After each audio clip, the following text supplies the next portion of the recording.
Hello? It was early September when Luke came home. The town had started to change by then, the edges of summer curling into autumn, with the air turning crisp in the mornings and the leaves along the mountain slopes shifting to gold. The sound of the wind through the trees outside our little house had a way of amplifying the silence inside. I'd been living in this silence for years now, ever since my husband passed. Solitude had become a part of me. But now Luke was back, and with him came a silence of a different kind. When I first saw him standing in the doorway, I had to pause. He was still my son, but the boy who'd once filled our home with easy laughter was gone. Instead, there stood a man, tall, broad-shouldered, and worn by the world. His face carried the weight of his time away, his eyes darker, deeper than before. A scar stretched across his temple, disappearing into his short, sandy hair. His left leg stiffened as he walked, a limp that he didn't try to hide but didn't acknowledge either. There was a distance between us now, one that I didn't know how to cross. I saw it in the way he moved, deliberate and careful, as if everything around him was fragile. He spoke little, offering only the basics when asked. Sometimes, I would catch him staring out the window, his eyes distant, as though the mountains beyond the town were pulling him into memories he wasn't ready to share. I didn't push him. I wanted to, but I didn't. I didn't know how. Days passed, and we settled into a kind of routine. I cooked, Luke ate. I cleaned, Luke watched. The house was quieter than ever, filled only with the small, everyday sounds of life, the clatter of dishes, the creak of floorboards, the hum of the refrigerator. And Luke's silence, ever present, hanging in the air like something tangible. One evening it started to rain. The kind of soft, steady rain that makes everything feel slower, heavier. I stood at the counter, chopping vegetables for a simple soup, trying to distract myself from the overwhelming stillness of the house. The rhythmic thud of the knife against the cutting board was soothing, and for a moment I lost myself in the task. Then I heard him behind me, his footsteps soft but unmistakable. "I'll help," Luke said, his voice low, as though speaking any louder would disturb the quiet around us. I turned to him, startled. We hadn't spent much time together in the days since his return, not really. It felt like he was there, but not fully present, like his mind was still somewhere far away. I hesitated for a moment, but then I nodded, sliding the knife toward him. He took it without another word and started chopping, his movements slow and measured, his hand steady. I watched him for a long moment, unsure of what to say or do. It had been so long since we'd shared something as simple as this, standing side by side in the kitchen, working together in quiet companionship. The last time we'd done anything like this, he'd been a boy, barely a teenager, helping me with dinner after school. Now he was a man, and everything between us felt different. I saw the tension in his shoulders, the way his jaw tightened as he focused on the vegetables in front of him, as though they were the only thing keeping him grounded. I reached out, intending to rest my hand on his arm, but stopped short. My fingers hovered just above his sleeve, unsure. It felt strange to want to touch him, not as a mother offering comfort, but as someone who didn't know how to close the gap that had grown between us. The hesitation hung heavy in the air, and for a moment I thought better of it. But then he glanced at me. The look in his eyes caught me off guard. It wasn't the distant, haunted gaze I'd grown used to in these last few days. Instead, there was something tender, something vulnerable, a flicker of the boy I used to know. My chest tightened, and before I could stop myself, my hand brushed against his arm. Luke paused, the knife still in his hand, and looked down at where my fingers rested against his sleeve. He didn't move, didn't pull away, but his eyes found mine, and there was something in them that I couldn't place. Something deeper. Slowly, he set the knife down on the counter, the soft clink of metal against wood seeming louder than it should have been. I wasn't sure what was happening in that moment. It was as though the air around us had thickened, pressing in from all sides. Luke turned to face me fully, his eyes never leaving mine. He took a step closer, and I felt my breath catch in my throat. The space between us, which had felt so vast for so long, suddenly shrank to nothing. Without a word, he lifted his hand and gently touched my face. His thumb brushed lightly against my cheek, and I felt a warmth spread through me that I hadn't felt in years. His touch was tender, cautious, as though he was afraid I might pull away. But I didn't. I couldn't. Then, Before I had a chance to process what was happening, Luke leaned in. His lips, rougher than I remembered, brushed against mine, soft at first, hesitant. I froze for a moment, my mind racing. But then something inside me gave way. It was a kiss that held years of distance, of pain, of unspoken things between us. His other hand found the small of my back, pulling me closer, and I didn't resist. It was the first kiss we had shared in a long time, far too long for a mother and son. But in that moment, it felt natural, almost necessary. A way to close the emotional chasm that had opened between us, to find some semblance of connection again. The kiss lingered, neither of us pulling away, both of us holding on, as though afraid of what might happen when it ended. When he finally did pull back, his forehead rested gently against mine, his breath warm on my skin. We stayed like that for a moment, neither of us speaking, neither of us moving. I didn't know what to say. How could I? The air felt charged, as though the rain outside had somehow seeped into the room, soaking everything in quiet intensity. Finally, Luke spoke, his voice barely above a whisper. "I've missed you, Mom." There was something raw in his words, something that spoke to the deep loneliness he carried with him. And in that moment, I realized how much I had missed him too. Missed the boy he used to be, missed the son I once knew. I felt my heart break a little, and yet I held him closer, my hand still resting on his arm. "I've missed you too," I whispered back. The moment passed, but the feeling lingered, heavy and unspoken between us.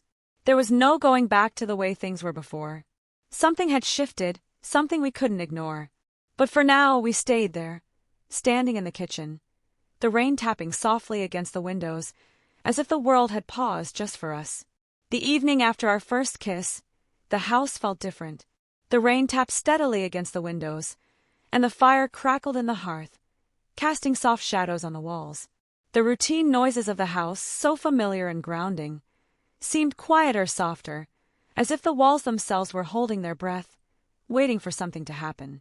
Luke sat in his usual spot by the fire, staring into the flames. His body seemed tense, his shoulders squared as if he were carrying a weight far heavier than the pack he brought home. I could feel the unspoken words between us, the emotional chasm that had begun to close but still needed tending.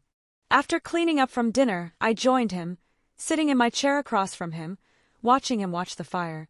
His expression was distant, contemplative, the glow from the firelight accentuating the strong lines of his face, the way he had changed.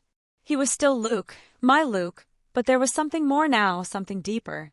I broke the silence first, needing to reach him in some way. "What's on your mind?" I asked, my voice soft in the quiet of the room. He didn't look at me right away, just kept his eyes on the flames. When he finally spoke, his voice was quiet, almost a whisper. "I've been thinking about Dad," he said. "A lot." Hearing him mention his father sent a ripple of emotion through me. We rarely spoke of him anymore, not because we had forgotten, but because the loss was still so raw, so defining. Luke had been just a teenager when his father passed, and I knew how much it had shaped him, even if he never admitted it out loud. "I miss him too," I said, my own voice catching slightly. "Every day." Luke nodded, his gaze still fixed on the fire, but I could see the emotion flickering behind his eyes. "He was always so steady," he continued. "No matter what was happening, he always knew what to do. I used to think I could be like that. But now..." His voice trailed off, and I could hear the frustration, the self-doubt woven into his words. Luke had always admired his father, looked up to him as a figure of strength and certainty. But I could see now that he was struggling to reconcile that image with the man he had become, with the weight of his own experiences. "You are like him," I said, moving to sit beside him on the couch. I reached out and took his hand in mine, my fingers curling around his. His grip was firm, grounding me. "In so many ways, Luke. You're strong, just like he was. You've been through so much and you're still here. That's strength." He finally turned to look at me, his eyes searching mine. There was something raw in his expression, something that pulled at my heart. "I don't feel strong," he admitted, his voice barely above a whisper. "Most of the time I feel lost, like I don't belong anywhere anymore." I squeezed his hand, my heart aching for him, for the boy I had raised and the man he had become. You do belong, I whispered. You belong here. With me. The words felt heavier than I had intended, and I wasn't sure if they were enough. But Luke's gaze softened, and I saw a flicker of something familiar in his eyes. Something that reminded me of the boy who used to laugh easily, who used to find comfort in my presence. For a long moment, neither of us spoke. The fire crackled softly in the background. The rain continued to fall, but the world outside seemed distant, unimportant. All that mattered in that moment was the two of us, mother and son, bound together by shared loss and a connection that had always been there, waiting to be rediscovered. Luke's hand tightened around mine, and he looked at me with an intensity that made my heart skip a beat. I saw the vulnerability in his eyes, the weight he had been carrying, but there was something else, too, something deeper, something unspoken that I hadn't fully understood until now. Thank you, he said, his voice thick with emotion, for being here, for always being here. The sincerity in his words struck me, and before I could think, before I could question it, I leaned in. My free hand lifted to his cheek, brushing lightly against the stubble that had grown in since he'd come home. His skin was warm under my touch, and his eyes never left mine. I wasn't sure if it was instinct or something deeper that guided me, but in that moment, all I wanted was to be close to him. Without hesitation, I pressed my lips to his. It wasn't like the first kiss. This time, there was no hesitation, no uncertainty. Luke responded immediately, his hand moving to the back of my neck, pulling me closer. The kiss was soft at first, almost tentative, but it quickly deepened, a wave of emotion passing between us that I hadn't expected. It felt familiar and yet entirely new, as though we were rediscovering something that had always been there, hidden beneath the surface of our relationship. His lips were warm, his touch gentle but firm, and I felt myself melt into him. My hand slid from his cheek to his chest, feeling the steady beat of his heart beneath my palm. The closeness between us was overwhelming, but it didn't feel wrong. It felt like we were both searching for comfort, for connection, in a world that had left us both feeling lost and adrift. When we finally pulled apart, our foreheads rested against each other, our breaths mingling in the space between us. Luke's eyes were half closed, his expression soft, and I could feel the weight of everything that had passed between us hanging in the air. It was a moment suspended in time, and I wasn't sure what would come next. "I've missed you," Luke whispered, his voice barely audible. "I've missed this." His words hit me like a wave, and I felt tears sting at the corners of my eyes. I hadn't realized how much I had missed this closeness, this bond we had shared before life had torn us apart. And now here we were, finding our way back to each other in ways I never could have imagined. "I've missed you too," I whispered back, my voice thick with emotion. For a long time, we stayed like that, our hands still entwined, our bodies close, the world outside forgotten. The fire had burned down to embers, and the rain had softened to a gentle patter, but neither of us moved.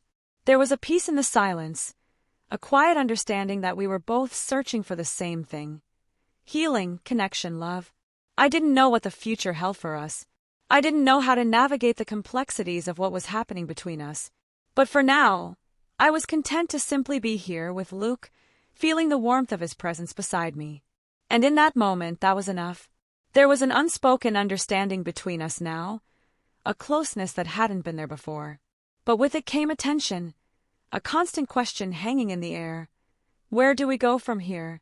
One afternoon, Luke suggested we go for a walk, a hike along the trail we used to take when he was younger, before everything changed. It had always been our place, a stretch of forest just beyond the edge of town where the trees grew tall and golden in the fall, the air crisp and clean. I hadn't been there in years, not since he left. But when he asked, there was a quiet insistence in his voice, as though this walk was more than just a casual outing. It was something we needed. I hesitated at first, unsure of how I felt about revisiting old memories now that everything between us was so different. But Luke's eyes were soft, pleading in a way that made it impossible to say no. And so I agreed, pulling on my jacket and boots, and we set off into the woods together. The trail was just as I remembered it, winding through the trees with the occasional break where the view opened up to the valley below. The leaves were turning gold and red, drifting down in gentle spirals, and the air was cool and crisp, the kind of perfect autumn day that reminded me of simpler times. Luke walked beside me, his hand brushing against mine occasionally, but we didn't speak much at first. There was a quiet understanding between us, a mutual need to just be. As we walked, the memories came flooding back, Luke as a boy, running ahead of me on this very trail, his laughter echoing through the trees. I remembered how his father used to come with us, always pointing out the wildlife or making up stories about the forest. Those days felt so long ago now, like a different life, and yet here we were, walking the same path but as different people. We reached a small clearing, a place we had always stopped at to rest. The view from here was breathtaking, the valley stretching out below us, the mountains rising up in the distance. The sky was a pale blue, streaked with clouds, and the sun cast a soft golden light over everything. Luke bent down and plucked a small wildflower from the ground, holding it out to me with a shy smile. "It matches your sweater," he said softly, his voice tinged with a playful affection I hadn't heard in a long time. I chuckled, taking the flower from him, but the gesture felt more intimate than I had expected. It was a simple act, but there was something deeper behind it, something unspoken that made my heart race. I tucked the flower into the pocket of my jacket, and when I looked up, Luke was watching me, his gaze lingering on my face in a way that made me feel both seen and vulnerable. "Thank you," I whispered, my voice catching slightly. He smiled, a soft, almost wistful expression that made my chest tighten. For a moment, neither of us moved, the world around us fading into the background. It was just us, standing together in the middle of the woods, the air filled with the scent of pine and the distant sound of birdsong. There was a stillness between us, a quiet that spoke louder than any words could. Luke broke the silence first. "I've been thinking a lot lately," he said, his voice low, almost hesitant. "About everything. About us." I felt my heart skip a beat, a nervous flutter rising in my chest. I wasn't sure I was ready to have this conversation, wasn't sure I even knew what to say. But Luke's expression was serious, and I knew he wasn't going to let it go. He needed to talk, and I needed to listen. "I know things have been different since I got back," he continued, his eyes flicking down to the ground for a moment before meeting mine again. "And I don't want to make things harder for you, Mom. I don't want you to feel like I'm pushing you." I opened my mouth to say something, but he held up a hand, stopping me. "Let me finish," he said gently. I've missed you so much. And now that I'm here, I feel like I don't want to waste any more time. I want to be close to you again, in every way." His words hung in the air, heavy and filled with a vulnerability that took my breath away.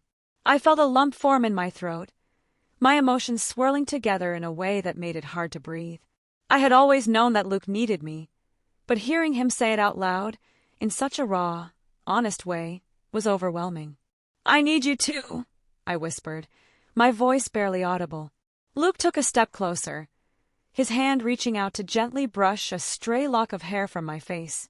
His touch was soft, tender, and I felt a shiver run down my spine.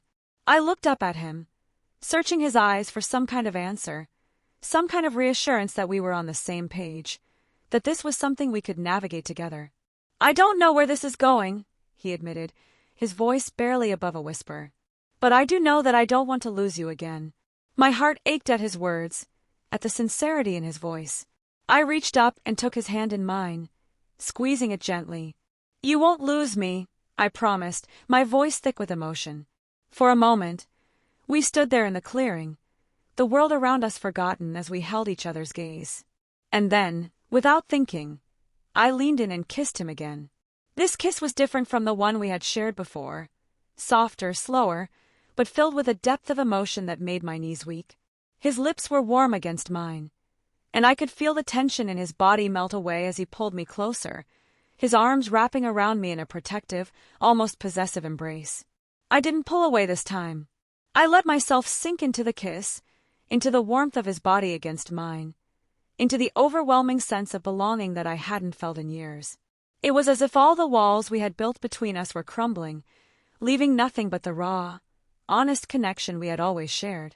When we finally pulled apart, I rested my forehead against his, my breath coming in short, shaky bursts. Luke's hands were still on my waist, holding me close, and I could feel the steady beat of his heart beneath my palm. It was a moment suspended in time, a fragile, beautiful moment that I wasn't sure how to navigate but didn't want to let go of. "I love you," Luke whispered, his voice barely audible. I closed my eyes, the weight of his words settling over me like a blanket. "I love you too," I whispered back. For a long time, we stood there in the clearing, the world around us quiet and still. There was no need for words, no need to define what was happening between us. All that mattered was that we were together, that we had found our way back to each other after so much time apart. As we made our way back down the trail, Luke stayed close to my side, his hand brushing against mine with every step. It was a simple gesture, but it felt more meaningful than anything we had shared in a long time. The distance between us was gone, replaced by a quiet understanding, a mutual need for connection that neither of us could deny. And for the first time in years, I felt like we were finally on the same path together. The next morning, the rain had softened to a gentle drizzle, misting the windows with a faint haze. The air was cool, crisp, and fresh, carrying the scent of pine and damp earth into the house. I woke up earlier than usual, feeling a strange sense of clarity after the previous night. The memory of our conversation, of the kiss, lingered in my mind like a vivid dream, something too real to ignore, but too delicate to fully comprehend. I dressed carefully, choosing my favorite sweater, the one Luke had complimented on our walk. There was a subtle shift in the way I carried myself, a conscious decision to embrace the day with some lightness, despite the weight of emotion still hanging in the air. As I made my way downstairs, I could already hear Luke in the kitchen, humming softly to himself as he prepared breakfast. When I entered the room, he glanced up from the stove, his eyes immediately softening as he saw me. There was a warmth in his gaze, a quiet affection that made my heart flutter, and I found myself smiling back at him, despite the uncertainty that still lingered. "You look beautiful," he said simply, his voice sincere, but there was something in his tone, a tenderness, a deeper affection that made me pause. "Thank you," I replied, my voice soft as I moved to stand beside him. The kitchen was filled with the comforting smell of coffee and bacon, the steam rising from the pot on the stove. It felt domestic, peaceful, like a quiet moment of normalcy after the intensity of the night before. As I reached for the coffee pot, Luke's hand brushed against mine, lingering for just a second longer than necessary. There was something deliberate in the way he touched me, something that made my breath catch. I glanced up at him, but before I could say anything, he turned away, moving to the record player in the corner of the room. "Let's put on some music," he said with a small smile, flipping through the records until he found one of the old jazz albums we used to listen to when he was younger. The familiar melody filled the room, soft and soothing, and for a moment, I allowed myself to get lost in the nostalgia of it. Luke turned back to me, his eyes gleaming with a mischievous light. "Dance with me," he said, his voice playful, as he held out his hand. I hesitated, my heart racing in my chest. There was something different about the way he was looking at me, something more than the innocent affection of a son for his mother. But before I could protest, before I could give voice to the confusion swirling inside me, Luke pulled me into his arms, spinning me around the kitchen with a playful twirl. I couldn't help but laugh, the sound bubbling up from somewhere deep inside me, breaking through the tension that had been building between us. It was a light, carefree moment, a reminder of the bond we had always shared, of the way we had once been so in sync, so close. But as the music slowed, so did we. Luke's hand on my waist became firmer, his grip more certain. He pulled me closer, until there was barely any space between us, and the laughter faded from my lips, replaced by something else, something deeper, more intense. His other hand slid gently up my arm, his fingers tracing a path that sent shivers down my spine. "Luke," I whispered, my voice shaky, unsure of where this was leading, unsure of how to navigate the growing intimacy between us. But he didn't respond. Instead, he gazed down at me, his eyes searching mine as though looking for some kind of answer, some kind of permission. His breath was warm against my skin, and I could feel the steady thump of his heart beneath my hand. The world around us seemed to slow, the soft strains of the music fading into the background as the space between us disappeared.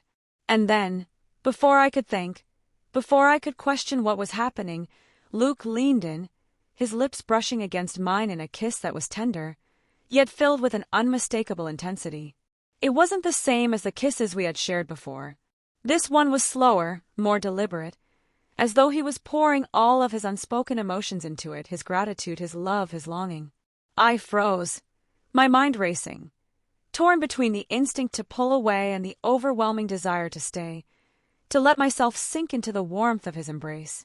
The world felt like it was spinning, the lines between right and wrong blurring with every passing second. I could feel the weight of his need, his desperation to hold on to me, to feel something solid in a world that had left him scarred and broken. But then, slowly I pulled back. My breath came in short, shaky bursts as I looked up at him, my heart pounding in my chest. Luke's eyes were filled with an emotion I couldn't quite name, something raw and vulnerable, something that both terrified and comforted me. "I can't," I whispered, my voice trembling. "Luke, we can't." He didn't say anything, just stood there, his hand still resting gently on my waist, his eyes searching mine for some kind of understanding. And in that moment, I realized how much he needed me, not just as his mother, but as his anchor, his safe place. The lines between us had blurred in a way I hadn't anticipated, and while I loved him more than anything in the world, I knew I had to be the one to keep us grounded. "We need to talk about this," I said softly, my voice steadier now. "About what's happening between us." Luke nodded slowly, his expression softening as he stepped back, giving me the space I needed. "I know," he said quietly. "I'm sorry, Mom. I don't know how to deal with everything. I've missed you so much, and now that I'm here, I don't want to lose you again." I reached out, placing my hand gently on his arm. "You're not going to lose me, Luke. But we need to figure out how to move forward in a way that's healthy for both of us." He nodded again, his shoulders slumping slightly as the weight of his emotions settled over him. There was a sadness in his eyes, a quiet resignation, but also a glimmer of hope that we could find a way through this together. "I love you," he whispered, his voice barely audible. "I love you too," I replied, my heart aching with the weight of it all.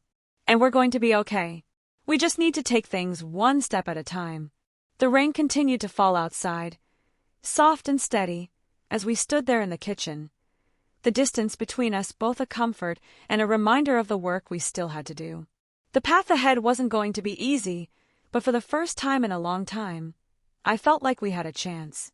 A chance to heal, to reconnect, to redefine what it meant to be mother and son. And that, I realized, was the most important thing of all. Bye-bye!